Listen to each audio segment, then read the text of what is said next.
குடமுழாங்கிற பஞ்சமுக வாத்தியத்தை பற்றி பேசணும்.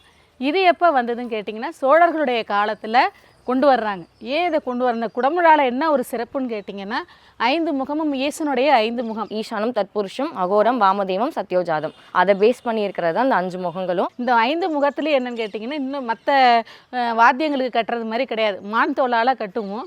மான் தோலும் பார்த்திங்கன்னா ஆரம்ப காலங்களில் பார்த்திங்கன்னா 5 வகையான முகங்களுக்கும் 5 வகையான மான் வகைகள்லேருந்து தான் தோல் கட்டுவாங்க.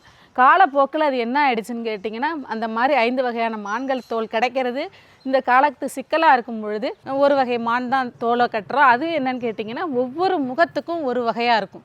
ஈசானத்துக்கு ஒரு இப்போ வயிற்றுப்பகுதி ஒரு முகத்துக்கு கட்டுவோம், முதுகு பகுதி தோலை ஒரு முகத்துக்கு கட்டுவோம், தலைப்பகுதி தோலை ஒரு முகத்துக்கு கட்டுவோம். 5 முகத்துக்கும் அந்த உடல் பாகத்திலேருந்து 5 வகையாக பிரித்து கட்டுவோம். ஏன் மான் தோலை வந்து குடமுழாவுக்கு கூட குடமுழா பார்த்திங்கன்னா அப்படியே அந்த பானை வடிவத்தில் இருக்கும். அந்த நம்முடைய இடுப்புக்கு கீழே நம்முடைய வடிவமைப்பு எப்படி இருக்கோ அது மாதிரி தான் அது இருக்கும். அதனால தான் அது குண்டலினி மகாசக்தி அதுவும் எழுப்பிடும்.